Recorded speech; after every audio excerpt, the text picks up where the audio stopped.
Et si on pouvait remonter le temps, 800 000 ans en arrière, pour écouter l'atmosphère de la Terre? Eh bien, c'est un peu ce qu'on va faire aujourd'hui. On va plonger ensemble dans une archive climatique absolument incroyable, conservée au plus profond des glaces de l'Antarctique. Notre voyage commence donc à l'endroit le plus froid du monde, l'Antarctique.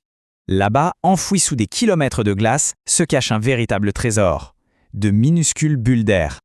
Ce sont de vraies capsules temporelles de l'atmosphère du passé. Pour accéder à ce trésor, les scientifiques forcent ces cylindres de glace, qu'on appelle des carottes. Et grâce à ça, ils peuvent littéralement lire le passé. C'est assez fou quand on y pense. Chaque couche de glace, c'est comme une page de l'histoire de la planète. Et chaque petite bulle d'air, eh bien, c'est une phrase de cette histoire. Alors, ouvrons cette bibliothèque de glace et voyons un peu ce qu'elle a à nous raconter. Pour comprendre le climat actuel, il faut d'abord poser les bases. C'était quoi la normale avant? Quelles étaient en quelque sorte les règles du jeu du climat de la Terre pendant tout ce temps? Et c'est là que ça devient vraiment fascinant. Parce qu'en analysant ces archives, on découvre que la Terre a une sorte de pouls, un rythme climatique qui bat sur des centaines de milliers d'années. Regardez ce graphique. Ce qu'on voit ici, c'est ce fameux pulse. Sur 800 000 ans, on observe un cycle incroyablement régulier. La température et le CO2 atmosphérique dansent ensemble. Ils montent et ils descendent en parfaite synchronisation. Ce rythme, en fait, c'est une alternance. D'un côté, de longues ères glaciaires, très froides.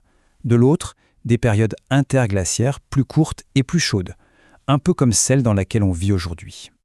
Et là, il y a un chiffre vraiment clé à retenir.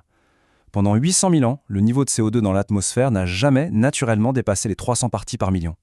C'était en quelque sorte le plafond de verre naturel du climat.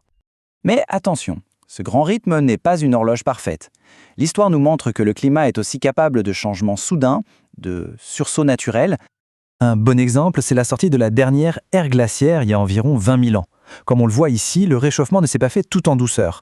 Le CO2 a grimpé, mais par à-coups, avec des pics assez soudains et rapides. Et ça nous amène à l'Holocène, cette période chaude et remarquablement stable qui a vu naître les civilisations humaines. Pendant des milliers d'années, les niveaux de CO2 ont à peine bougé.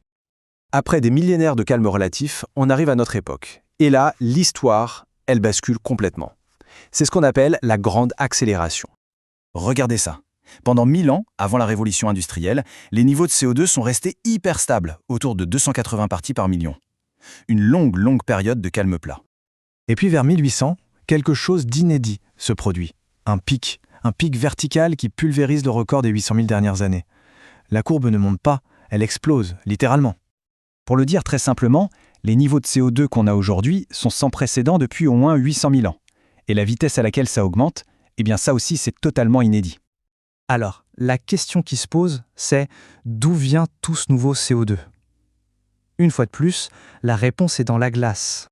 Il faut voir ça comme une sorte d'empreinte digitale. Le carbone, selon son origine, que ce soit les volcans, les océans ou la végétation, n'a pas exactement la même signature chimique. Ce sont ce qu'on appelle des isotopes. En analysant la signature du carbone dans les bulles d'air récentes, le verdict des scientifiques est sans appel. L'empreinte correspond parfaitement à celle du carbone qui vient de la combustion de matières végétales très anciennes. Autrement dit, les combustibles fossiles. La preuve est là, gravée dans la glace. Toute cette histoire, qui s'étale sur 800 000 ans, elle nous donne un contexte assez vertigineux pour notre présent. Mais elle nous laisse aussi avec des questions fondamentales pour l'avenir.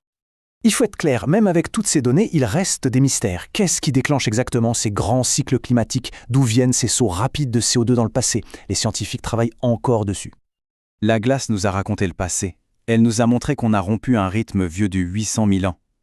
La vraie question, maintenant, c'est de savoir quelle histoire on va écrire pour les siècles à venir. Comment le système Terre va-t-il réagir?